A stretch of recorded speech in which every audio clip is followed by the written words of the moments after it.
Hello guys! Welcome to my YouTube channel. I'm Geraldine Bernales, your tutorial of the day. Since bago pa lang ako dito guys, sisimulan ko ito on how to make YouTube channel. So let's start. First to do is hanapin nyo lang yung settings ng phone nyo. Obviously naman, meron namang settings ang lahat ng phone.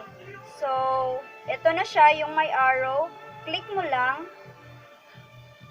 Tapos, may account dito. I-click mo lang yan. Account and sync ang nakalagay sa ibang phone.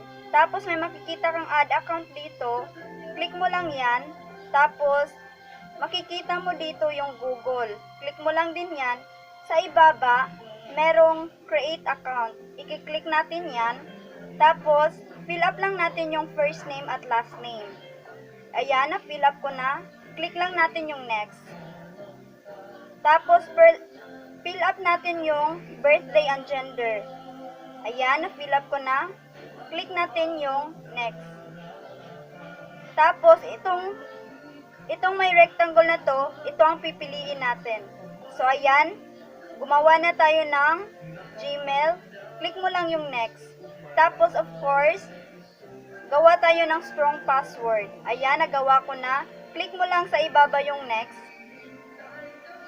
Tapos, kung hindi pa naka-register yung phone number nyo, click nyo lang yung nasa ibaba, yes, I am in.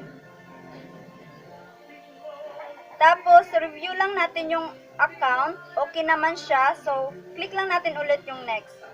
Tapos ngayon, nasa privacy and terms na tayo, hindi na natin babasahin kasi mahaba siya. I-click mo lang yung nasa ibaba, yung I agree. Tapos, punta tayo sa YouTube. Click mo lang yan. Tapos, nasa ibabaw, may G. Click mo lang din yan. Tapos, dito tayo sa switch account. I-click natin to.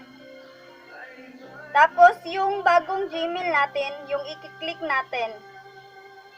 Tapos, napapansin nyo, may kulay green na yung G. Click mo lang yan. Tapos, dito tayo sa your channel. I-click mo lang. Then, sa part na to, hindi ko na iniba. Click mo lang yung create channel sa ibaba. Tapos, ayan, may YouTube channel na tayo. Ngayon, ituturo ka naman sa inyo kung paano mag-change ng profile sa YouTube channel. So, hanapin nyo lang yung Google. So, ito na siya. I-click mo lang. Tapos, type nyo lang sa search box yung youtube.com. Piliin yung youtube.com.ph. So, itong may tao na to, i-click mo lang.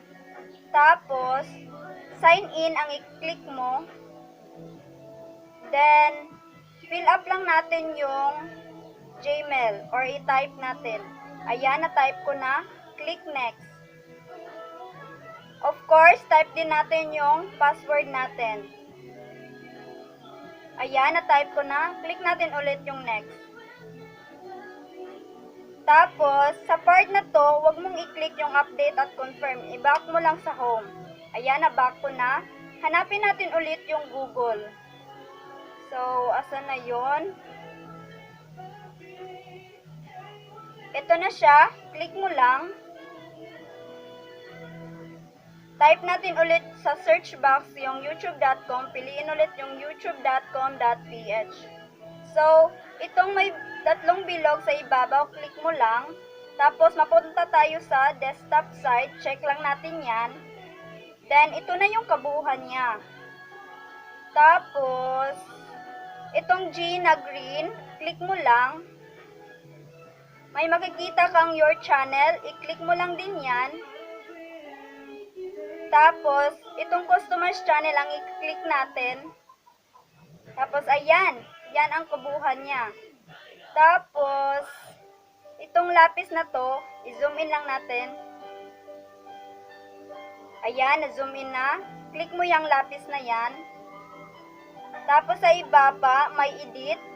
Zoom in lang natin.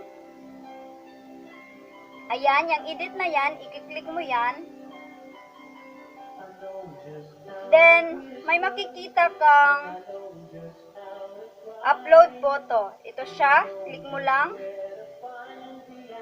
Of course, click din natin yung allow. Then, mapunta tayo sa documents. Click mo lang yan. Tapos may makikita kayong gallery, click mo lang din yan. Tapos ngayon nasa album na tayo, hello yung napili kong album. Tapos pili ka ng pictures, of course. Ito yung napili ko, click mo lang. Tapos pag okay na siya, click mo lang yung done. Ayan, may profile na. Click mo lang yung okay sa ibaba. Tapos balik tayo sa YouTube para ma-confirm kung na-change ba yung profile natin. Hanapin lang yung YouTube. Ito na siya, click mo lang. Tapos kung mapapansin nyo, may pictures na sa ibabaw. Click mo lang yan. Tapos hindi pa siya nag-appear kasi loading pa siya. Click mo lang yung your channel. So ayan, may profile pictures na tayo. So ganun lang kadali guys. Sana may natutunan kayo sa tutorial ito. Thank you. Please like and share. And of course, subscribe.